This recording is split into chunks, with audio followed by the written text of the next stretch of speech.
I think it's been a while since I've talked about a comic, so I decided to do a review on Justice League Volume 1 Origin and Suicide Squad Volume 1 Kicked in the Teeth, especially because I just got Volume 2 of each on the same day, so if I finish those, I might actually review those too, but first I have to get the first books out of the way. So here it is.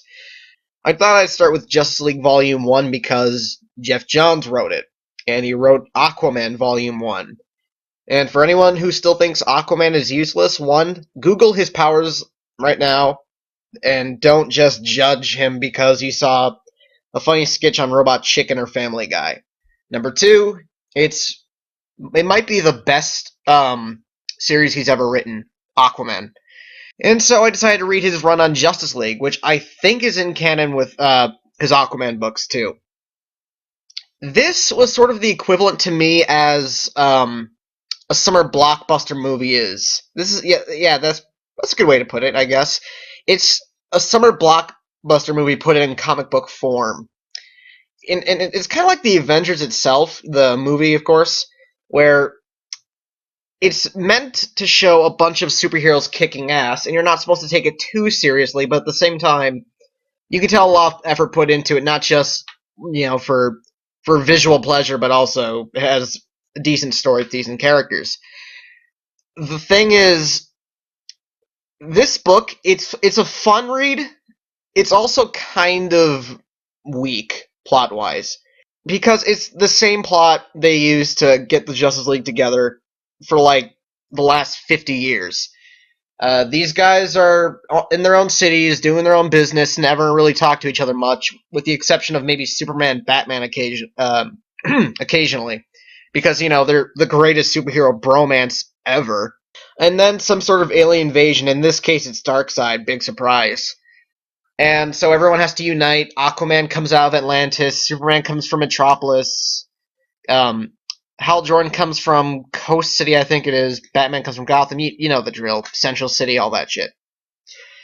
And so they work together, fight, and they're like, hey, we make a pretty badass team. Let's keep doing this. I understand that they have to do it because it's just about considered a tradition to bring together the Justice League and kind of like that. But they did almost nothing different with it, is my problem. Except maybe the fact that they replaced Martian Manhunter with Cyborg. I'm not sure I understand DC's obsession with Cyborg lately, putting him in everything. He's in the new Injustice game coming out. He replaced Aquaman in the movie Justice League Doom, and I don't have a problem with the character. I just had no idea he was so popular with DC.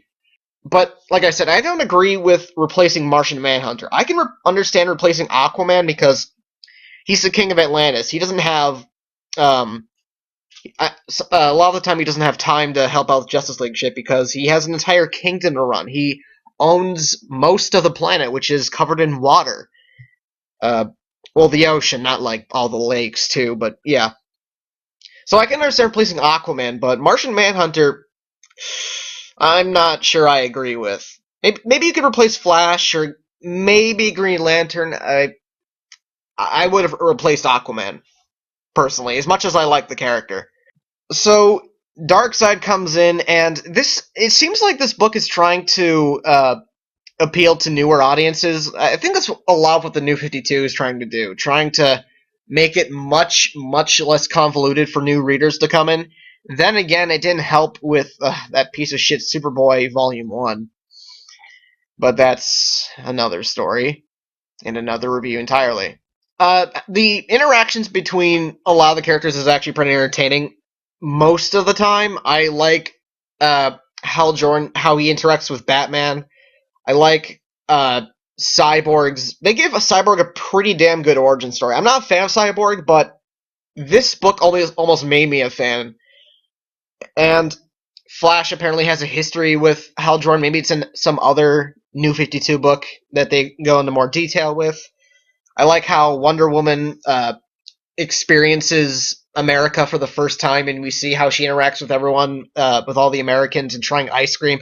That's all fine and good, except Superman is an asshole when you first meet him. What happens is Hal Jordan and Batman are going to look for Superman to talk about this weird box thing they found that made some sort of alien come out, and they're like, okay, let's go talk to Superman. They go up to him, and Superman beats the shit out of him for like 20 minutes before the Flash comes in, and then he's like, hey, stop fighting, and Superman's like, okay. I mean, does Superman seem like the kind of guy who would jump to conclusions and attack everyone?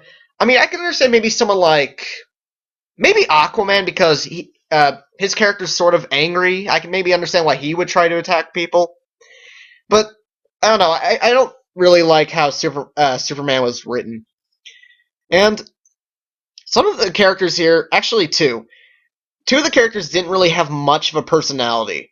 Darkseid had no personality. I don't even know how many lines he had, but I doubt it's any higher than 5 or 10.